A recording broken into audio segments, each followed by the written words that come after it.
అందరికీ నమస్కారం అండి. Welcome to our channel. Petrol, diesel, వంట గ్యాస్ ధరలు భారీగా పెంపు.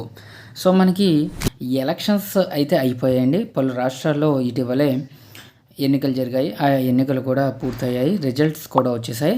సో ఇప్పుడు అందరి దృష్టి కూడా పెట్రోలు, డీజిల్, వంట గ్యాస్ ధరలు పెంపు పైన పెట్టడం జరిగింది. సో ఈ వీడియోలో వీటి గురించి పూర్తి వివరాలు అయితే తెలుసుకుందాం. మరోసారి పెట్రోల్ ఉత్పత్తుల ధరలు భారీగా పెంపు కనిపిస్తుంది. ఎన్నికలు పూర్తి కాగానే ధరల పెంపు ఉంటుందని ప్రతిపక్షాలు చెబుతూ వచ్చాయి. ఎలాంటి పెంపు లేదని ప్రభుత్వ వర్గాలు స్పష్టం చేశాయి. అయితే ఇదే సమయంలో కొంతమేర పెంపు తప్పదనే సంకేతాలు వెలువడ్డాయి. కాగా తాజాగా ఆయిల్ కంపెనీల నుంచి వస్తున్న తాజా ప్రతిపాదనల మేరకు పెంపు తప్పదనే విధంగా ప్రస్తుత కసరత్తు కనిపిస్తుంది. ఈ నెల 15వ తేదీ నుంచి ధరల పెంపు ఉంటుందని అంచనా. పెట్రోబాంబ్ జనం నెత్తిన వేయడానికి రంగం సిద్ధమవుతుంది. ఇప్పటికే ఆయిల్ కంపెనీలు ఈ మేరకు ప్రభుత్వం వద్ద ప్రతిపాదనలు సమర్పించాయి.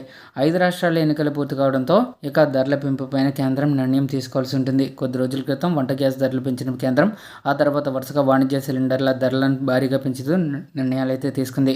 కాగా ప్రభుత్వం నుంచి గ్రీన్ సిగ్నల్ లభిస్తే లీటర్ పెట్రోల్ ధర ₹4 నుంచి ₹5 పెరిగే అవకాశం కనిపిస్తుంది. ఇక గృహ అవసరాలకు ఉపయోగించే ఎల్పిజి గ్యాస్ సిలిండర్ ధర కూడా ₹40 నుండి ₹50 పెరిగే ఛాన్స్ అయితే ఉంది. ఇక చమురు ధరల పెరుగుదల కేవలం వాహనదారులకే కాకుండా మొత్తం ఆర్థిక వ్యవస్థపై ప్రభావం చూపుతుంది. రవాణా ఖర్చులు పెరగడం వల్ల కూరగాయలు, పాలు, ఇతర నిత్యావసర వస్తువుల ధరలు ఆటోమేటిక్గా పెరుగుతాయని అంచనా వేస్తున్నారు. మే 15వ తేదీ నుంచి ధరల పెంపుకు కసరత్తు.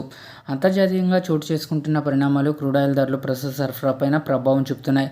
ప్రస్తుతం బ్యారెల్ ధర సుమారు $70 నుంచి $126 పెరగడం వల్ల చమురు కంపెనీలు రోజువారీ కార్యకలాపాల్లో తీవ్ర సవాళ్లను ఎదుర్కొంటున్నాయి. ప్రస్తుతం లీటర్ పెట్రోల్పై సుమారు ₹24 భారాన్ని ప్రభుత్వంతో కలిసి ఆయిల్ మార్కెటింగ్ కంపెనీలే భరిస్తుండగా ఈ నష్టం నెలకు 30,000 కోట్లకు చేరుకోవడం ఆందోళనకరం. ఒకవేళ ప్రభుత్వం నుంచి మనకి అనుమతి లభిస్తే కనుక పెట్రోల్ ధర లీటర్కు ₹4 నుంచి ₹5 పెరిగే అవకాశం ఉంటుందని, అలాగే గ్యాస్ సిలిండర్ ధర ₹40 నుండి ₹50 పెరిగే అవకాశం ఉంటుందని సమాచారం. మరో వారం రోజుల్లోనే ఈ ధరల పెంపుపైన నిర్ణయం ఉంటుందని అంచనా వేస్తున్నారు.